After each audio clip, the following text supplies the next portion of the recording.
Aujourd'hui, je vous invite à tomber dans les pommes et je rencontre Christian Lucier de Pomméing. Je suis à Franklin, en Montérégie. C'est la pleine saison. C'est magnifique. Les pommes sont belles. Et là, on va tout savoir sur la pomme. Christian, l'entreprise existe depuis plus de 100 ans. Raconte-moi l'histoire un peu. En 1908, mon grand-père a acheté la ferme ici. Et puis, à l'époque, il y avait juste quelques pommiers en production. Et puis, avec les années, ça a grossi. Et Combien puis, de pommiers aujourd'hui? Aujourd'hui, 35 000 pommiers environ. Et puis, sur 135 acres de verger. De génération en génération, Oui, votre fille, votre fils sont troisième impliqués dans génération. l'entreprise. Oui, exactement. C'est la troisième génération, puis quatrième qui s'en vient avec mon fils puis ma fille là, qui sont intéressés puis qui s'impliquent à plein temps. Là. Vraiment, c'est génial. Du ouais, point de vue très des bien. variétés, là, ici, c'est magnifique. C'est vraiment un gros calibre. Elle est super rouge. Là, on est dans quelle variété de pommes? On est dans la Honeycrisp. C'est une nouvelle variété là, qui est très bonne, différente. C'est un fruit qui est vraiment différent des autres pommes.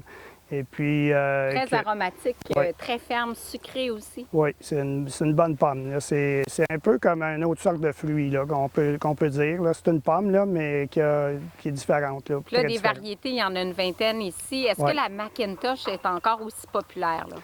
La Macintosh est encore très appréciée, mais il y a tellement d'autres variétés qui sont arrivées dernièrement sur le marché que ça fait que la part de marché de la Macintosh a diminué parce que les gens qui mangent des Honeycrisp ou des Gala vont manger moins de Macintosh, c'est sûr, mais elle a sa place. Selon la saison, il y a des pommes plus hâtives, puis il y a des pommes qu'on va récolter plus tard au mois d'octobre. Voilà.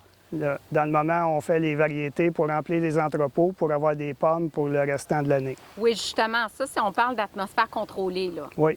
Qu'est-ce que ça veut dire exactement? Ça veut dire que c'est des chambres spéciales qui sont hermétiques et puis qu'on remplit à ce temps-ci de l'année, qu'on ferme. On abaisse le taux d'oxygène à un très bas niveau, entre 2 et 2,5 %. Puis pour vous donner une idée, là, quand on respire aujourd'hui, c'est à peu près 21 %. Ça fait que la pomme... ça ralentit le vieillissement. Oui, la pomme respire moins vite et puis mûrit moins vite, puis vieillit moins vite. C'est parfait pour savourer le Québec à l'année. Et là, comme condition environnementale, qu'est-ce que ça prend là, pour avoir une belle pomme?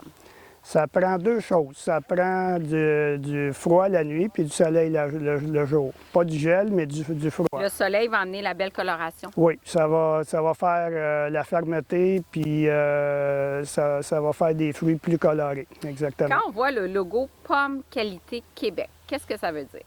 Ça veut dire que c'est des normes spéciales qu'on a pour nos fruits du Québec. Les pommes qu'on fait de la mise en marché sont plus sévères que les normes de base qui sont Canada de Fantaisie. Canada de Fantaisie, c'est des normes qui sont de base pour le Canada au complet.